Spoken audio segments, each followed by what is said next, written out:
안녕하십니까. 이어서 경남 소식입니다. 진해 글로벌 테마파크 등 전국 6곳이 신청한 복합리조트 선정 결과가 이달 말에 발표됩니다. 문화체육관광부는 외부 전문가로 구성된 심사위원회가 24일 후보지 6곳 자치단체와 사업자의 프리젠테이션을 거쳐 이달 말에 복합리조트 사업 후보지 2곳을 선정해 발표할 예정이라고 밝혔습니다. 복합리조트 선정에는 인천 4곳과 전남 여수, 경남 진해 등 모두 6곳이 응모했습니다.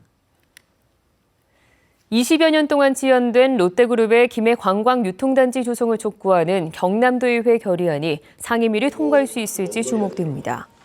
경남도의회 농림해양수산위원회는 임시회 마지막 날인 모레 오전 김해 관광유통단지 관련 결의안을 심의해서 본회의 상정 여부를 결정합니다. 그러나 농림해양수산위 전체 위원 9명 가운데 6명이 결의안 찬성을 철회해 상임위 통과 여부가 불투명한 상태입니다. 딸기는 지금까지 모종을 육묘장에서 기른 다음 다시 옮겨 심어 재배해 왔는데요. 육묘와 재배, 이 두 과정을 한 곳에서 동시에 할 수 있는 기술이 개발됐습니다. 일석삼조의 효과가 기대됩니다. 보도에 김준원 기자입니다. 빨간 딸기가 알알이 맺힌 비닐하우스입니다. 이곳의 딸기들은 기존 딸기 재배 방식과 다른 새로운 방식으로 재배됐습니다. 모종을 옮겨 심어 재배하지 않고 한 자리에서 계속 키워낸 겁니다. 제자리 육묘 방식으로 이름 붙여진 새로운 재배법은 딸기 수확이 끝난 포기에서 발생한 어린 모종을 옆 화분에 꽂은 뒤 5달 동안 자란 모종을 기존 자리에 다시 심는 방식입니다. 어린 모종을 만들고 다시 옮겨 심는 과정이 생략되면서 노동력을 크게 줄일 수 있습니다. 육묘를 채취하는 과정에서도 인력이 20명씩 30명씩 소요가 되고 육묘를 하고 나서 육묘장을 겨울에 놀려놓는다는 게 상당히 불편한 사실이죠. 기존 육묘장과 비교해 절약되는 인건비는 한 동당 1,000만 원. 따로 모종을 사오는 비용도 필요 없어 원가도 줄일 수 있고 병해충 발생률도 줄어 생산량도 늘어난 것으로 조사됐습니다. 충남, 제주 지역의 시설 딸기 농가들이 우리 시 제자리 육묘 기술에 견학을 와서 기술을 습득해가지고 현재 반응이 좋으며 앞으로 시군에서는 점차 확대할 계획이라고. 20년 딸기 재배 농민의 연구가 인건비와 모종비 등 비용 절감에 병해충 감소와 생산량 증가 등 일석삼조의 효과로 이어지고 있습니다. KBS 뉴스 김준원입니다.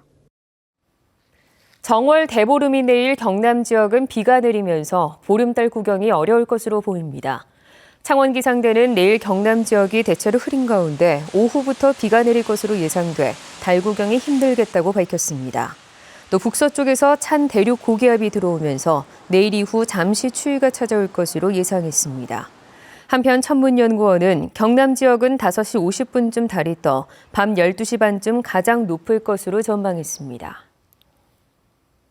간선제로 치러지는 제10대 경상대학교 총장 선거에 최종 후보를 선출하는 정책평가회가 오는 23일 가저 캠퍼스에서 열립니다. 경상대는 오는 23일 가저 캠퍼스 체육관에서 오전과 오후 두 차례 정책평가를 한 뒤 1순위와 2순위 총장 임용 후보자 2명을 최종 선정한다고 밝혔습니다. 총장 임용 후보자는 교원과 외부위원, 직원 등으로 구성된 총장 임용 추천위원 24명이 선정하게 됩니다. 경상남도 선거관리위원회가 내일부터 다음 달 4일까지 담당 시군 선관위에서 입후보 설명회를 가집니다. 선관위는 설명회에서 선거운동 방법과 제한행위, 정치자금 수입 지출 처리법 등을 안내하고 준법 선거 실현을 위한 감시와 단속 방침도 전달합니다. 4.13 총선 후보자 등록 신청은 다음 달 24일과 25일 이틀 동안 진행되고 또 선거운동은 다음 달 31일부터 선거 전날인 4월 12일까지 2주 동안 할 수 있습니다. 프로농구 창원 LG 세이커스가 오는 2015-2016 정규 시즌 최종선에서 패배를 기록하며 8위로 마쳤습니다. LG는 오늘 서울에서 SK 나이츠를 맞아 역전 이후 한 점 차이까지 추격했지만 77대 87로 졌습니다. LG는 이번 시즌 외국인 선수의 잦은 부상과 교체, 유병훈 선수의 도박 사건 징계 등으로 초반에 성적을 끌어올리지 못하면서 6강 플레이오프 진출에 실패했습니다. 지난해 창원의 최대 교역국은 중국인 것으로 나타났습니다. 창원 상의에 따르면 지난해 중국과의 교역액이 45억 달러로 가장 많았고 최대 무역수지 흑자 대상국은 22억 4천만 달러 흑자를 보인 미국으로 나타났습니다. 가장 큰 적자 대상국은 일본으로 적자액이 6억 6천만 달러였고 멕시코는 교역량이 52.7%가 늘어 교역량 증가율이 가장 높은 국가로 꼽혔습니다. 창원시의 인구와 출산율이 통합 이후 지속적으로 감소하는 것으로 나타났습니다.